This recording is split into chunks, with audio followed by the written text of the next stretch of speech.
Dragon എന്നൊരു cinema തിയേറ്ററിൽ പോയി കാണണമെന്ന് വിചാരിച്ചിരുന്നൊരു സിനിമയാണ്, പക്ഷേ പറ്റിയില്ല. OTT വന്നപ്പോഴാണ് അത് കാണാൻ പറ്റിയത്. കിടിലൻ സിനിമ, അടിപൊളി സിനിമ. ഒരുപാട് കാലത്തിന് ശേഷമാണ് ഒരു തമിഴ് സിനിമ ഇത്രയും ഒരു ലാഗൊന്നും ഇല്ലാതെ ഒറ്റ ഇരിപ്പിന് ഇങ്ങനെ കണ്ടു തീർക്കുന്നത്. നല്ലൊരു സിനിമ, ഭയങ്കര എൻ്റർടൈനിങ് ആണ്, കോമഡി ഓറിയൻറ്റഡ് ആണ്. ക്ലൈമാക്സിലേക്ക് വരുമ്പോൾ കുറച്ചുകൂടി മോട്ടിവേഷനും കുറച്ച് എന്താ പറയുക ഇമോഷണലും ഒക്കെ ആക്കുന്ന ഒരു സിനിമയാണ് ഡ്രാഗൺ. സിനിമയിലേക്ക് കടക്കുന്നതിന് മുമ്പേ പ്രദീപ് രംഗനാഥൻ എന്ന് പറഞ്ഞ ആ ഒരു വ്യക്തിയെ കുറിച്ചിട്ട് പറയാതെ വയ്യ. അദ്ദേഹത്തിൻ്റെ ഒരു രണ്ടാമത്തെ നായകനായിട്ടുള്ള ഒരു സിനിമയാണ്. ഒന്നാമത്തെ സിനിമ അതിലൊക്കെ ഭയങ്കര ബ്ലോക്ക് ബസ്റ്റർ ആയിരുന്നു. രണ്ടാമത്തെ സിനിമ ഇതാണ്. അതിനു മുമ്പേ അദ്ദേഹം കോമാളി എന്ന് പറഞ്ഞൊരു സിനിമ അദ്ദേഹം ഡയറക്റ്റ് ചെയ്തിട്ടുണ്ടായിരുന്നു. അതും കിടിലൻ സ്ക്രിപ്റ്റും ഡയറക്ഷനും ഒക്കെ ആയിരുന്നു. ഈ സിനിമയിലേക്ക് വരുന്ന സമയത്ത് ഏതാണ്ട് ധനുഷിൻ്റെ ഒക്കെ ഏതാണ്ടൊരു ലുക്കും ആ ഒരു എന്താ പറയുക ഒരു ബോഡി ഷേപ്പൊക്കെ ഉള്ളതുകൊണ്ട് തന്നെ ധനുഷിന് പറ്റിയൊരു ക്യാരക്ടർ ആണെന്ന് എനിക്ക് പലപ്പോഴും ഈ സിനിമയിൽ തോന്നി. പക്ഷേ ഇദ്ദേഹം ചെയ്തപ്പോൾ അതൊരു കുറച്ചുകൂടി അടിപൊളിയായിട്ടുണ്ട് കേട്ടോ. അദ്ദേഹത്തിൻ്റെ ഒരു എക്സ്പ്രഷനും കാര്യങ്ങളൊക്കെ വന്നപ്പോൾ നന്നായിട്ടുണ്ടായിരുന്നു. അപ്പോൾ പ്രദീപ് രംഗനാഥൻ അവതരിപ്പിക്കുന്ന ഡി രാഘവൻ എന്ന് പറഞ്ഞൊരു ക്യാരക്ടറാണ്. 2014 ഇദ്ദേഹം സ്കൂളിൽ പഠിച്ചുകൊണ്ടിരിക്കുന്ന സമയത്ത് ഇദ്ദേഹം +2 ഒക്കെ വരെയൊക്കെ ഭയങ്കര പഠിപ്പിസ്റ്റായിരുന്നു. ഫുൾ A+ ഒക്കെ കിട്ടിയിരുന്ന ഒരു ഭയങ്കര പഠിപ്പിസ്റ്റായിരുന്നു ഇദ്ദേഹം.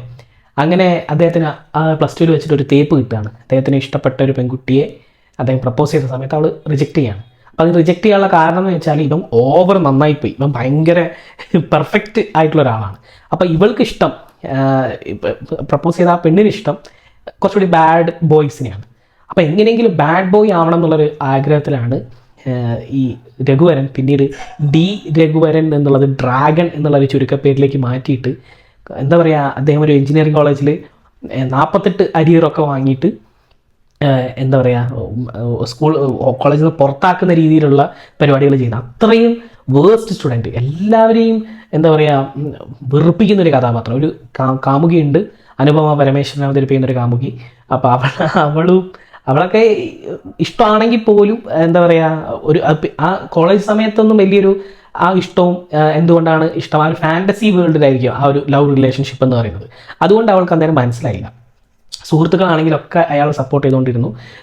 ബാക്കി സുഹൃത്തുക്കളൊക്കെ ജോലി കിട്ടി ഒരു എന്താ പറയുക ഫ്ലാറ്റൊക്കെ എടുത്ത് താമസിക്കുന്ന സമയത്ത് ഇദ്ദേഹം ഡിഗ്രി ഒന്നും ഇല്ലാതെ എന്താ പറയുക തേരാപ്പാര നടക്കുന്നു. വീട്ടുകാരെയും പറ്റിച്ചിട്ട് എന്താ പറയുക എനിക്കൊരു വലിയൊരു കമ്പനിയിൽ ജോലിയുണ്ട്, എന്നിട്ട് ജോലിയെന്നും പറഞ്ഞിട്ട് വീട്ടിൽ നിന്ന് ഇറങ്ങി പോകുന്നു. ഭയങ്കര എന്താ പറയുക ഷർട്ടും പാൻറ്റും ഒക്കെ ഇട്ടിട്ട് പോകുന്നത് എങ്ങോട്ടാ? നേരിട്ട് തൻ്റെ കൂട്ടുകാരുടെ ഫ്ലാറ്റിലേക്കാണ്. കൂട്ടുകാരൊക്കെ ജോലിക്ക് പോയി കഴിഞ്ഞതിന് ശേഷം ആ ഫ്ലാറ്റിൽ തിന്നും കുടിച്ചും ടിക്ടോക്ക് റീൽസുകളൊക്കെ എടുത്തിട്ട് അങ്ങനെ ഇരുന്ന് കളിക്കുകയാണ്. കാമുകീനെ വിളിക്കുന്നു, സ്വിഗ്ഗിയിൽ നിന്ന് ഓർഡർ ചെയ്യുന്നു, പൈസ അവളോട് തന്നെ കൊടുക്കാൻ പറയുന്നു. അങ്ങനെ ഒരുപാട് കാലം കഴിഞ്ഞതിന് ശേഷം അനുപമ പരമേശ്വരനെ അവതരിപ്പിക്കുന്ന ക്യാരക്ടറിന് ഇവനെ എന്താ പറയുക ഒന്ന് ഒഴിവാക്കണം. ഇവനെ നന്നാക്കാൻ പറ്റില്ല. ഇവൻ എത്ര പറഞ്ഞാലും ഇവൻ എന്താ പറയുക ഈ ഒരു ബാക്ക്ലോസ് ആയി പോയ പേപ്പേഴ്സൊക്കെ എഴുതിയെടുക്കുക, ഒരു ഡിഗ്രി നേടുക, വീണ്ടും ഒരു ജോലിയൊക്കെ തേടി പോവുക, അതൊന്നും ഇവനെ കൊണ്ട് നടക്കുന്ന കാര്യമല്ല ഡ്രാഗനെ കൊണ്ട്. അപ്പോൾ അവളുടെ സൈഡിൽ ഒരുപാട് പോയിന്റ്സ് ഉണ്ട്, അവളുടെ സൈഡിൽ ശരികളുണ്ട്. അപ്പോൾ അതുകൊണ്ട് ഒരു റെസ്റ്റോറൻറ്റിൽ വെച്ചിട്ട് അവനെ വിളിച്ച് നൈസായിട്ട് അവളുടെ അടുത്ത് അവൻ്റെ അടുത്ത് ബ്രേക്കപ്പ് പറയുന്നു. അപ്പോൾ ആ സമയത്ത് പൊട്ടിത്തെറിക്കുകയാണ് നമ്മുടെ ഡ്രാഗൺ. അപ്പോൾ ആ സമയം അയാൾ ഭയങ്കരമായിട്ട് അവളോട് ദേഷ്യപ്പെടുന്നു. എല്ലാവരും നീ തേപ്പിസ്റ്റാണെന്നൊക്കെ പറഞ്ഞിട്ട് അവളെ കുറ്റപ്പെടുത്തുന്നു. നീ ചെയ്തത് തെറ്റാണെന്നൊക്കെ പറഞ്ഞ് നീ ഒരു അസിംഗാണ്, നീ ഒരു വൃത്തികെട്ടവളാണെന്നൊക്കെ പറഞ്ഞിട്ട് അവളെ അവിടെ നിന്ന് ഒഴിവാക്കുകയാണ്. അതൊക്കെ ഭയങ്കര സീനാണ് കേട്ടോ. അവൻ പറയുന്നതിലും കാര്യമുണ്ട്, പക്ഷേ അവൻ്റെ കയ്യിൽ തെറ്റുകളുണ്ട്. അവൾ പറയുന്നതിലും റീസൺസ് ഉണ്ട്, പക്ഷേ അവളുടെ കയ്യിലും കുറച്ച് മിസ്റ്റേക്സ് ഉണ്ട്. ഒരുപാട് കാലം ഇങ്ങനെ ഒരു ബാഡ് ബോയിനെ ഇങ്ങനെ കൊണ്ടുവച്ച് നടക്കേണ്ട കാര്യമൊന്നുമില്ലല്ലോ. അങ്ങനെ അവൾ മറ്റൊരു വിവാഹം ചെയ്യുന്നു. എങ്ങനെയെങ്കിലും ഈ വിവാഹം ചെയ്ത ആൾക്കുള്ള ഒരു ശമ്പളമാണ് 1,20,000 രൂപ ശമ്പളം വാങ്ങുന്ന ഒരാളെയാണ് അനുപമ പരമേശ്വരൻ കല്യാണം കഴിക്കുന്നത്. അനുപമ പരമേശ്വരൻ്റെ പേര് മറന്നുപോയി. അപ്പോൾ അവളുടെ ക്യാരക്ടർ കല്യാണം കഴിക്കുന്നത്. അപ്പോൾ അതിനേക്കാളും 1 രൂപ കൂടുതൽ 1,20,001 രൂപയെങ്കിലും എനിക്ക് സാലറി കിട്ടുന്ന ഒരു ജോലി വേണമെന്നുള്ളൊരു വാശി ഈ ഡ്രാഗണ് ഉണ്ടാവുകയാണ്. അതിന് വേണ്ടിയിട്ട് ഇനി കോളേജിൽ പോയിട്ട് എന്താ പറയുക പഠിച്ച് പരീക്ഷ എഴുതി എന്താ പറയുക ഈ ഡിഗ്രി നേടിയെടുക്കുക എന്നുള്ള പരിപാടി നടക്കില്ല. ആകെപ്പാടെ ചെയ്യാൻ പറ്റുന്നത് എന്താ പറയുക ഒരു ഫേക്കായിട്ട് സർട്ടിഫിക്കറ്റ് ഉണ്ടാക്കുക എന്നുള്ളതാണ്. അങ്ങനെ ഇവർ എന്താ പറയുക 10 ലക്ഷം രൂപയൊക്കെ കൊടുത്ത് അച്ഛനെയും അമ്മേനെയൊക്കെ പറ്റിച്ചിട്ട് 10 ലക്ഷം രൂപയൊക്കെ വാങ്ങി ഒരു ഫേക്ക് സർട്ടിഫിക്കറ്റ് ഉണ്ടാക്കുകയാണ്. അങ്ങനെ ഫേക്ക് സർട്ടിഫിക്കറ്റ് വാങ്ങി ഒരു ഒരു ഇൻ്റർവ്യൂ ഉണ്ടായിരുന്നു. ഒരു വലിയൊരു അവിടുത്തെ ഏറ്റവും വലിയൊരു കമ്പനിയിൽ ഒരു ഇൻ്റർവ്യൂവിന് വിളിക്കുന്നു. 1,20,000 മുകളിൽ സാലറി ഉള്ള ഒരു ജോലി ഇദ്ദേഹത്തിന് കിട്ടുന്നു. ഇദ്ദേഹത്തിൻ്റെ ലൈഫ് സെറ്റിൽ ആവുകയാണ്. അതായത് ഇദ്ദേഹത്തിൻ്റെ ബേസ് എന്ന് പറയുന്നത് ഒരു കള്ളത്തരം കാണിച്ചിട്ടാണ്, വലിയൊരു കള്ളത്തരം കാണിച്ചിട്ട് ഇദ്ദേഹത്തിൻ്റെ ലൈഫ് പിന്നീട് ഉണ്ടാക്കുന്നത് മുഴുവൻ നല്ലതാണ്. ഇദ്ദേഹം ചെയ്യുന്ന കാര്യങ്ങളൊക്കെ അടിപൊളിയാണ്. അതായത് നല്ല ജോലിയിൽ നല്ല ആത്മാർത്ഥതയുണ്ട്, വീട്ടുകാരെ നല്ലോണം നോക്കുന്നു, കാറ് വാങ്ങുന്നു, വീട് വാങ്ങുന്നു, റെപ്യൂട്ടേഷൻ, സുഹൃത്തുക്കളെ നല്ലോണം നോക്കുന്നു. തൻ്റെ എന്താ പറയുക ബാഡ് ഡേയ്സ് തൻ്റെ കൂടെ നിന്ന സുഹൃത്തുക്കൾ ഒരാളെയും അയാൾ എന്താ പറയുക ഇഗ്നോർ ചെയ്യുന്നില്ല. എല്ലാ സമയത്തും അവരുടെ കൂടെ ഉണ്ടാകുന്നു, അവരെ ട്രീറ്റ് ചെയ്യുന്നു. അങ്ങനെയുള്ളൊരു നല്ലൊരു ക്യാരക്ടറായിട്ട് ഈ ഡ്രാഗൺ മാറുകയാണ്. ഡ്രാഗൺ പിന്നീട് ഒരു എന്താ പറയുക ഡി രംഗനാഥൻ ആയിട്ട് തന്നെ ഒരു നല്ലൊരു മനുഷ്യനായിട്ട് തന്നെ മാറുകയാണ്.